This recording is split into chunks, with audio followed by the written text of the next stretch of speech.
Assalamu alaikum dear guys. Hope that all of you are doing well. Here I'm a clinical psychologist Umme Habiba और आज हम बात करने वाले हैं REBT के बारे में, यानी कि रैशनल इमोटिव बिहेवियर थेरेपी के बारे में, जिसे प्रपोज किया था एल्बर्ट एलिस ने। अकॉर्डिंग टू दिस थ्योरी, कोई भी पर्सन किसी सिचुएशन को देखकर कैसे रिएक्ट करता है ये उसके बिलीफ सिस्टम पर डिपेंड करता है। लेकिन अगर उसी इंसान के उस बिलीव को यानी इरेशनल बिलीव को चेंज कर दिया जाए, उस सिचुएशन को देखने का उसका नज़रिया ही बदल जाएगा। हम इसको बेटर अंडरस्टैंडिंग के लिए करते हैं एक एग्जांपल के साथ।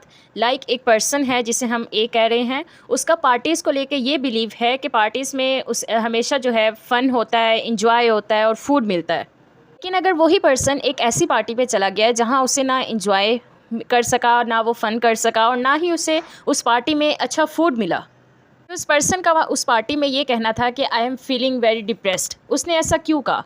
क्योंकि उसका जो बिलीफ सिस्टम था, ये सिचुएशन उसके ऑपोजिट थी।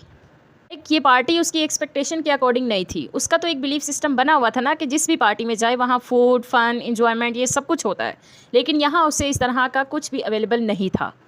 यहाँ पर अगर मैं आपको एक और एग्जांपल दूँ तो टू पर्सन हैं, एक पर्सन ए है और एक पर्सन बी है। दोनों इंटरव्यू के लिए गए हैं और दोनों जो है वो रिजेक्ट हो चुके हैं।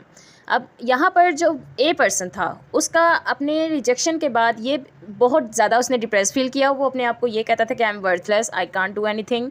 बट जो सेकंड पर्सन है बी, उसका अपने बारे में हमेशा यही बिलीव रहा है कि आई कैन डू इट। ये अपने ऊपर बिलीव की वजह से उसने रिजेक्शन के बाद भी डिप्रेस फील नहीं किया। इसमें क्या है कि कोई पर्सन किसी भी सिचुएशन में कैसे रिएक्ट कर लेगा, ये उसके बिलीफ सिस्टम पर डिपेंड करता है। इसलिए हम रैशनल इमोटिव बिहेवियर थेरेपी का यूज़ करते हैं ताकि हम उनके बिलीफ सिस्टम को चेंज करके उनका सिचुएशन को देखने का नज़रिया ही बदल दें। इसका एम भी यही है कि हम इसके पर्सन के इरेशनल बिलीव्स, जो उसके लिमिटेड बिलीव्स बने हुए हैं, उसको चेंज कर दें। हम इसी चीज़ को ABCDE मॉडल के थ्रू समझते हैं और इसमें हम एक ड्रग एडिक्ट की जो है वो एग्जाम्पल ले लेते हैं। इसमें जो सबसे पहले आ जाता है वो है ए है एक्टिवेटिंग इवेंट, ई इसमें बिलीव्स को रिप्रेजेंट कर रहा है, सी कंसिक्वेंसेस को, डी डिस्प्यूटिंग को और ई जो है वो इफ़ेक्ट को। अब हम इस मॉडल को एक एग्जांपल के थ्रू समझते हैं।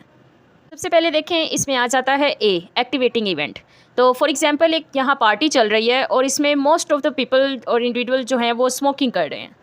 यहाँ पर हम एक पर्सन की एग्जांपल ले लेते हैं, अली है। उसका बिलीफ बना हुआ है स्मोकिंग के बारे में, या उसने पहले ट्राई किया हुआ है कि जब भी स्मोक करते हैं सिगरेट वगैरह तो उससे बहुत ज़्यादा रिलीफ फील होता है और बहुत ज़्यादा सुकून आता है।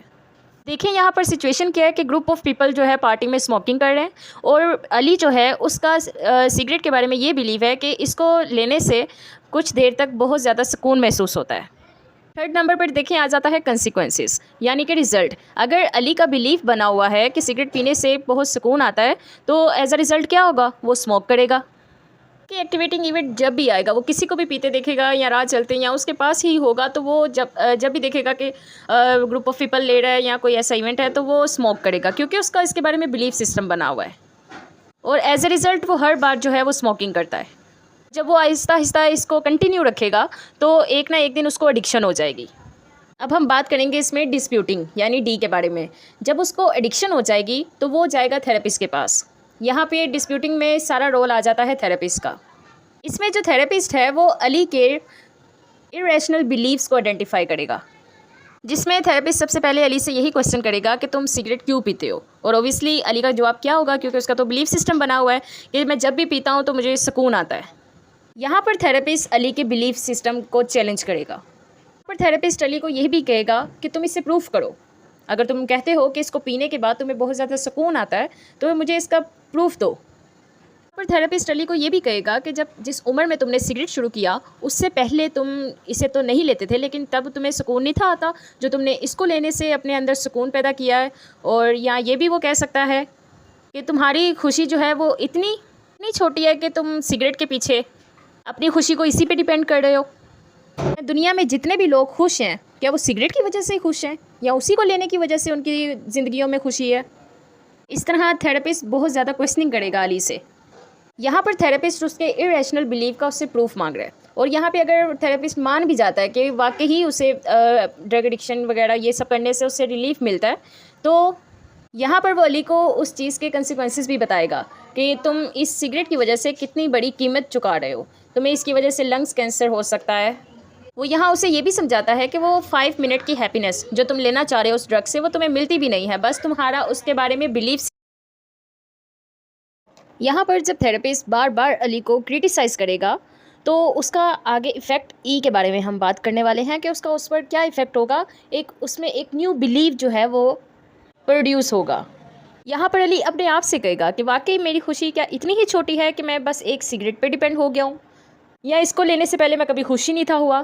तो इस तरह थेरेपिस्ट जो है उसको क्रिटिसाइज़ करके उसके बिलीफ सिस्टम को चेंज करेगा। इसके इफ़ेक्ट में ये होगा कि अली का जो पहला बिलीफ सिस्टम बना हुआ है वो चेंज हो जाएगा और वो नॉर्मेलिटी की तरफ आ जाएगा। आई होप इन एग्जाम्पल्स के थ्रू आपको REBT समझने में बहुत हेल्प हुई होगी, और also through ABCDE model. Thanks for watching, subscribe this channel for more update.